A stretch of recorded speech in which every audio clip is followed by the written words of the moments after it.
Hello everyone. आज हम बात करेंगे म्यूचुअल डिवोर्स के सबसे important document memorandum of understanding यानी एमओयू के कंप्लीट चेकलिस्ट के बारे में। यही डॉक्यूमेंट आपके डिवोर्स प्रोसेस को लीगली स्मूथ बनाता है। सबसे पहले फाउंडेशन समझिए। एमओयू बनाया जाता है under section 13B of Hindu marriage act, या अगर आप स्पेशल मैरिज एक्ट के अंडर शादी हुए हो तो सेक्शन 28 लगता है। इसमें सबसे पहले मेंशन होना चाहिए दोनों पार्टीज के फुल नेम्स, डेट और प्लेस ऑफ मैरिज और कंफर्मेशन कि आप दोनों 1 साल से अलग रह रहे हो और डिफरेंसेस इरेकंसाइलेबल हैं। अब आते हैं point number 1, the children.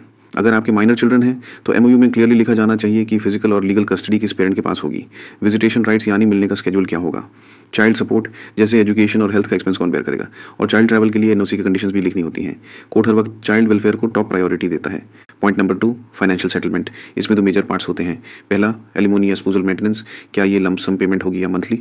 Supreme court ने राजनेश विश्नेहा केस के हिसाब से दोनों पार्टीज को अपने एसेट्स और लाइबिलिटीज का एफिडेविट देना मैंडेटरी है। दूसरा part, division of assets and liabilities, मतलब घर, गाड़ी, श्रीधन, जॉइंट अकाउंट्स, लोन्स, सबका क्लोजर प्लान, टैक्स लाइबिलिटी तक सब क्लियर लिखना जरूरी है।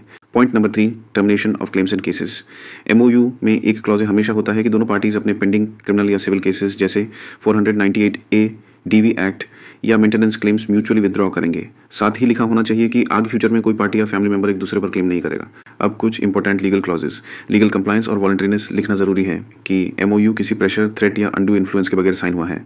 ब्रीच ऑफ टर्म्स के कॉन्सिक्वेंसेज भी मेंशन होने चाहिए। सुप्रीम कोर्ट के अमरदीप सिंह वर्सेस हरवीन कौर केस में कहा गया कि कोर्ट कूलिंग ऑफ टाइम को माफ कर सकता है, पर सुरेश्ता देवी वर्सेस ओम प्रकाश के मुताबिक सेकंड मोशन से पहले कंसेंट विदड्रॉ हो सकता है। इसलिए पीसफुल कंडक्ट बहुत इंपॉर्टेंट है। अब बात करते हैं कुछ सटल बट क्रूशियल क्लॉजेस पर, जैसे रीमैरिज के बाद मेंटेनेंस का क्या इफेक्ट होगा, इनहेरिटेंस और अडॉप्शन के टर्म्स क्या हैं, और कोई भी पार्टी दूसरे को डिफेम नहीं करेगी या पर्सनल फोटोज पब्लिक यूज में नहीं लाएगी। लास्ट में दोनों पार्टीज और विटनेसेस के सिग्नेचर्स के साथ एमओयू में termination of marriage certificate process की डिटेल्स भी होनी चाहिए। देखिए, एक वेल ड्राफ्टेड एमओयू एक स्ट्रॉन्ग लीगल एश्योरेंस करता है, क्लैरिटी, फेयरनेस और पीस के साथ। हमेशा एक एक्सपीरियंस लॉयर से ही ड्राफ्ट करवाइए ताकि फ्यूचर में कोई डिस्प्यूट ना हो। Subscribe to our channel. Thank you.